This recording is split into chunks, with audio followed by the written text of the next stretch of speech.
Bonjour à tous, bienvenue dans cette vidéo. Je suis ravie de vous retrouver aujourd'hui. Donc une vidéo qui m'a été demandée par rapport aux gants. J'ai fait une de mes dernières vidéos en fait, était sur la trousse de secours à avoir dans sa voiture. Et effectivement, on m'a demandé un petit récapitulatif par rapport aux gants. Donc je vous en ai récupéré quelques-uns pour la démonstration. Alors déjà, dans un premier temps, ça on va voir ça juste après. Donc, pour rappel,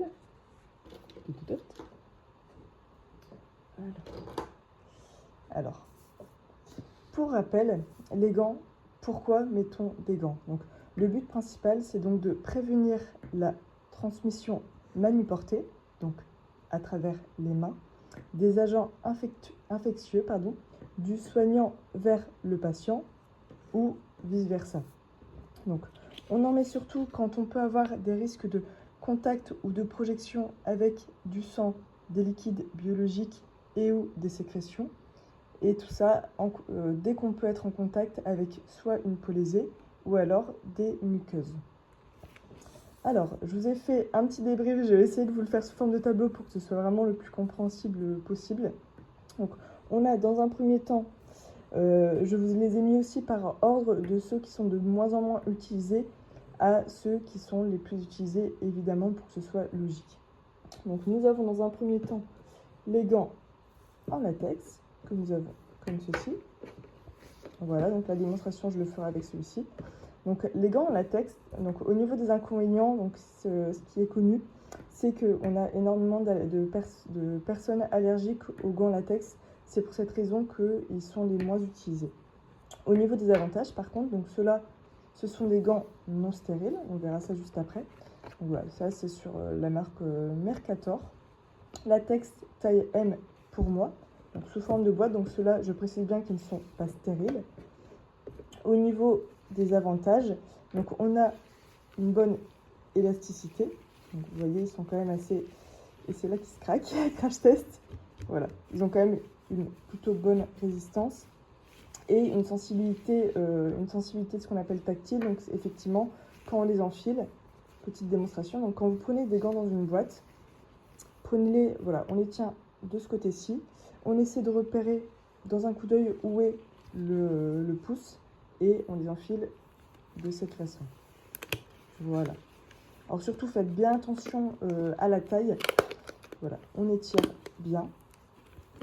Faites bien attention à la taille parce que quand vous prenez des trop petits, forcément vos doigts vont dépasser, ça ne sera pas ni agréable ni confortable pour vous. Et également si vos gants sont trop grands, voilà, là vous allez avoir beaucoup d'espace et pour faire des soins, vous aurez beaucoup moins de sensibilité justement avec vos doigts.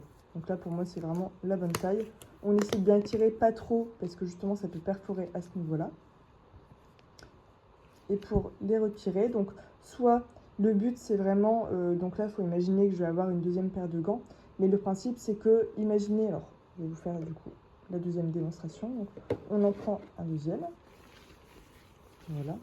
Mais pour les gants non stériles, encore une fois, on verra les stériles par la suite, on étire bien, on repère le pouce, donc pour moi il est ici, et voilà, on va glisser comme ceci, on étire bien, voilà, pour que vraiment nos doigts, notre main remplissent bien tout le gant. Pour les retirer, donc admettons vous avez des éclaboussures de sang, de liquide biologique, ou que vous voyez que c'est souillé au niveau des pointes des doigts, ou même il peut y avoir des éclaboussures que vous n'avez pas forcément vues. Donc quand on les retire, souvent, alors soit on peut prendre directement ici et tirer, mais moi j'aime bien prendre plutôt à ce niveau-là. Donc le principe c'est vraiment de ne pas toucher la partie qui n'a pas été protégée. Donc on prend par ici, voilà, pour pas toucher encore une fois la peau, et on tire comme ceci. Le but c'est vraiment que toutes les saletés, toutes les sécrétions, tout ce que vous avez pu avoir de contaminants reste dans le gant. Et là on passe par ici et on peut, voilà, une fois que c'est comme ça, donc vous voyez du coup les mains, tout ce qui a été en contact avec votre peau va rester là-dedans. Et une fois que c'est ça, on passe directement à la poubelle. Donc lui forcément je l'ai condamné. Donc au niveau des gants en latex, Donc vous avez vu au niveau de l'élasticité, la problématique c'est évidemment les allergies. Ils sont utilisés surtout pour tout ce qui sont les soins courants ou alors certains examens médicaux. Voilà, chez les médecins quand ils doivent juste voilà, faire quelques petits examens qui ne sont pas invasifs. Et pour les soins courants, ça peut être par exemple des toilettes ou des prises de sang ou ce genre de choses. Donc, voilà, une boîte en latex. Ensuite, nous avons les gants en vinyle. Voilà. Donc là, non stérile encore une fois, sous forme de boîte. En vinyle, taille M pour moi. Donc c'est des boîtes de ce style-là. Donc toujours bien faire attention, évidemment, à la date de péremption. Voilà, là, le 30, on est bon. Alors pour les gants en vinyle, donc ils sont également sont les deuxièmes les moins utilisés parce qu'ils sont beaucoup moins résistants. Alors, vous verrez si je reprends par rapport à un gant en latex, donc on a vu tout à l'heure qu'ils sont quand même voilà, assez élastiques. Les gants en vinyle, voilà, le sont beaucoup moins. Voilà, beaucoup moins d'élasticité, beaucoup moins résistant, une sensibilité qui est plus faible. Je vais essayer de vous montrer un petit peu cela, comment ils sont. Et effectivement, ouais, ils sont beaucoup moins élastiques, donc plus durs. Alors bon, là, je vais pas le mettre, mais ils sont plus durs à enfiler. Et quels sont aussi les inconvénients? C'est qu'ils ne peuvent pas être utilisés du fait de leur résistance qui est plutôt moyenne à faible. Ils ne peuvent pas être utilisés pour des gestes qui sont plutôt techniques ou quand on peut avoir des risques d'exposition importantes, notamment pour des opérations chirurgicales par exemple. Au niveau des avantages, forcément, ils sont moins onéreux, donc plus accessibles. Et pour les utilisations, on les utilise principalement pour des soins assez simples comme des toilettes ou par exemple tout ce qu'on appelle des ménages médicaux. Voilà pour mes petits gants en vinyle. De celle-là, donc là la forme Robened. Alors ensuite on a également des gants. On a également des gants, ce qu'on appelle des gants en nitrile. Donc alors, malheureusement j'en ai pas au moment où je tourne cette vidéo, forcément je n'en ai plus sous la main parce que j'ai utilisé mon dernier paquet. Les nitriles sont ceux qui vont être le plus utilisés. Alors par contre au niveau des inconvénients, ils sont plus onéreux, mais évidemment, j'essaie de vous mettre plus proche, ils sont évidemment plus onéreux. Pourquoi? Parce que ce sont des gants pour lesquels on n'a aucun risque d'allergie, contrairement aux gants au latex ou aux gants en vinyle. Beaucoup moins de risque d'allergie. Et par contre, ils ont une résistance qui est bien meilleure, notamment contre les produits chimiques qu'on peut avoir. Donc encore une fois, pendant des opérations chirurgicales. Et une bien meilleure résistance aussi pour ce qu'on appelle la barrière des bactéries. Donc encore une fois, quand vous êtes face à un patient qui, pour une opération chirurgicale par exemple, qui peut avoir des risques de bactéries, d'agents pathogènes, ils vont être beaucoup plus résistants. Et l'utilisation du coup est forcément principalement dans les hôpitaux. On les retrouve également au laboratoire et également pour toutes les situations où on peut avoir des soins à risque. Voilà pour ceci. Alors, ensuite, next.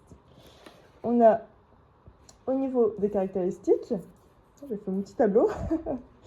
Au niveau des caractéristiques, donc on va avoir donc les gants non stériles, donc sous les boîtes comme sous les boîtes en boîte, donc comme on a vu pour cela. Donc au niveau des gants stériles, donc c'est en boîte des soins, comme je disais, des soins plus de routine, prise de sang pour des examens cliniques, voilà, avec votre médecin traitant par exemple, ou pour faire des toilettes pour des soignants, des auxiliaires de vie, etc. Ensuite, on a les gants stériles. Donc, ceux-là, on va les remettre là. Tadada. Voilà, j'ai réussi là pour le coup, j'ai réussi à sauver 2 paquets. Donc pour les gants stériles, donc au niveau de leurs caractéristiques, ils sont emballés comme vous pouvez le voir de façon individuelle et surtout l'important c'est qu'on a un double emballage. Je m'explique. Donc là surtout très important quand vous avez des gants comme ceux-ci stériles qui sont souvent utilisés pour des opérations chirurgicales, le double emballage. Donc le premier, je vais en garder un. Le premier donc c'est cet emballage ici et comme vous voyez quand on va le sortir, donc je vais vous le montrer juste après. Il y aura ce deuxième emballage par ici. Alors, au niveau des tailles aussi, ça c'est aussi un critère à ne pas oublier. Au niveau des tailles, donc on a énormément de tailles différentes. Ça va du 5, 5,5, 6, 6,5, 7, 7,5, etc., etc. Ceux-là, comme vous voyez, ce sont des latex. L'important, quand vous prenez des gants stériles, c'est surtout de bien regarder l'intégralité du paquet. Donc là, de voir effectivement que à première vue, il n'y a pas de taches, il n'y a pas de souillure, dit de taches de sang, de souillure ou de micro-perforation. Quand on regarde également au niveau de l'ouverture, on voit effectivement que ça il n'a pas été à moitié ouvert ou il ne s'est pas ouvert avec le temps. Donc la colle, ça peut arriver. Ensuite, surtout, très important, c'est regarder encore une fois la date de péremption. Donc évidemment, si vous prenez des gants stériles et que vous voyez qu'il est dépassé de plusieurs mois ou plusieurs années, voilà, clairement, toute la fabrication ne sera plus aussi efficace. Donc là, comme on pouvait le voir, gants de chirurgie en latex non poudré.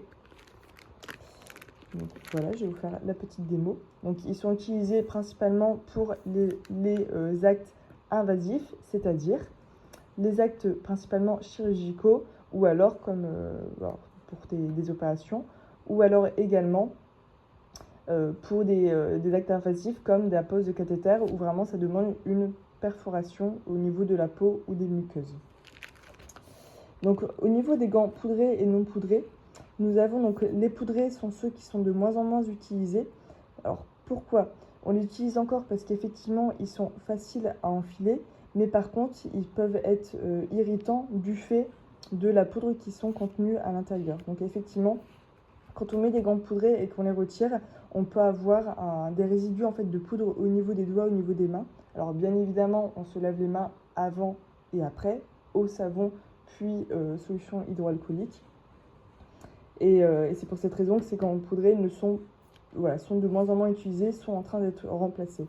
Mais par contre, on continue un petit peu à l'utiliser parce qu'effectivement, on peut les utiliser quand on a une activité où on va changer énormément de gants, changement fréquent. Pour les gants non poudrés, donc ils sont préférables parce qu'effectivement, il n'y a pas ce souci d'allergie avec la poudre qui peut être irritante ou qui peut être contaminante. Ils sont de ce fait également beaucoup plus hygiéniques et sont les standards actuels, donc sont vraiment les gants qu'on essaie maintenant de développer de plus en plus dans les environnements où on en a besoin. Alors, je vais me mettre ici, là-bas. Donc, les fameux gants stériles, ce qui nous intéresse le plus. Alors, voilà, on vérifie encore une fois bien l'intégralité du paquet, pas de taches, pas de perforation, ils sont encore bons. Bon, là, je vais faire exprès d'utiliser celui-là pour vous faire la démonstration. Donc voilà, on les ouvre de cette façon. Donc ça, quand vous êtes dans un bloc opératoire ou dès que vous êtes dans une situation où vous avez besoin d'être en situation stérile, la façon d'ouvrir, c'est vraiment comme éplucher. Alors soit éplucher une banane comme ceci, voilà. Soit on peut faire comme au bloc quand on donne des instruments aux chirurgiens. On laisse tomber au-dessus du champ opératoire. Ça directement à la poubelle. Donc on a le fameux double emballage. Donc on vérifie également qu'il n'y a pas de souillure, de petites perforations, que l'emballage est encore en intégrité. Voilà, on ouvre bien. Et comme ceci, j'essaie bien de me mettre droit. Voilà. On ouvre bien. J'espère que mon micro fonctionne toujours. Voilà, donc là, vous voyez, vous avez left et right, donc droite, gauche. Voilà. Et on va, donc le principe, je vais vous expliquer pourquoi, voilà, on essaie de bien aplatir pour pas que ça se referme pendant qu'on essaie de les mettre. On les tire de cette façon. Donc tout ça, toute cette partie-ci, je vais vous expliquer pourquoi, effectivement, les gants sont repliés sur elles-mêmes. Toute cette partie-ci est stérile, ne doit pas être touchée. Donc là, on essaie de vraiment écarter le maximum pour éviter que les bords ne se referment sur les gants. Et là, vous essayez, donc comme les autres gants, de repérer votre pouce. Donc là, on voit bien qu'il y a le pouce qui est ici et le pouce qui est ici. Cette partie-là doit être stérile, donc on ne la touche pas. On prend le gant, voilà, comme ceci. On a repéré le pouce qui était de ce côté-là. Donc on va... Voilà, donc là, je touche une partie qui sera à l'intérieur, qui sera contre ma peau. Donc là, je peux me permettre de la toucher avec mes doigts nus. On les enfile. Voilà, donc encore une fois, je ne peux toucher que cette partie-ci. Voilà. Encore une fois, on étire bien. J'ai vérifié au préalable que c'était effectivement ma bonne taille de gants, comme vous voyez. Donc là, je ne peux pas toucher. Comme vous voyez, voilà, là, mes doigts sont exactement à la bonne longueur. Et une fois qu'on a ce gant-là, donc celui-là, voilà, on ne peut plus y toucher. Là, par contre, on va... Alors, je peux m'aider de cette main-là pour toucher là. On va toucher là, donc stérile contre stérile. Je récupère le pouce. Je peux mettre 3 doigts de cette façon-là. Et là, je vais m'aider. Donc, le pouce est ici. Voilà. Alors, des fois, ça demande. Voilà. Voilà. Donc là, j'essaie de bien mettre. Alors là, j'ai un doigt qui bug. Là, le direct. Mais là, stérile contre stérile, je peux. Donc voilà, j'essaie de repositionner correctement mes doigts. Et je retire correctement. Et voilà. Donc là, voilà. Là, mes doigts sont parfaitement bien mis. Et je peux faire mon acte tranquillement. Voilà. Pour retirer également des gants stériles, donc rien de plus simple. Encore une fois, le but, c'est que la peau, le gant ne touche pas la partie qui n'a pas été protégée. Donc on peut faire de cette façon. Encore une fois, soit certaines personnes préfèrent prendre d'ici. Moi, personnellement, j'aime bien prendre quand même ici. Et on peut faire, voilà. Voilà, cette main-là est intacte. Et là, pareillement, je peux récupérer d'ici, donc la partie qui était retournée. Et voilà. Bon, là, en général, voilà. Et là, je peux prendre comme ceci. Vu que tous les agents infectieux sont à l'intérieur du gant, je peux récupérer mon gant comme ceci. Et il part directement à la poubelle. Voilà. Donc, alors, là, il me reste encore... Donc, c'est pour montrer un petit peu. Je vais vous refaire le débrief des gants qu'on peut avoir. Voilà. Donc, les latex, les vinyles, les stériles. Là, c'est pour vous montrer d'autres formes, d'autres gants que j'ai réussi à récupérer. On va tout ça ici. Et donc, en conclusion, voilà. Pour finir, donc, les gants. Surtout, la première chose quand vous avez besoin de prendre de gants, c'est la première indication sera le niveau de risque pour lequel vous avez besoin de prendre des gants, le type de soin, donc est-ce que c'est juste une simple toilette, est-ce que vous devez faire un acte un petit peu plus médical, est-ce que vous devez faire une prise de sang, est-ce que c'est pour une opération. Bien faire attention évidemment à votre confort et si vous êtes allergique notamment, comme on l'avait dit précédemment, au latex. Et bien évidemment, choisir votre taille pour avoir le meilleur confort pendant votre soin. Voilà. Écoutez, c'est bon pour moi pour cette vidéo. En tout cas, je vous remercie d'être resté jusqu'à la fin. J'espère que ça vous a plu. J'espère que ça a été assez clair pour vous. N'hésitez pas à me dire en commentaire s'il y a des petites choses, voilà, des petites choses encore à réétudier ou que vous avez besoin d'un peu plus de compréhension. Et sur ce, je vous souhaite une très bonne journée et je vous dis à bientôt pour une prochaine vidéo. Prenez soin de vous.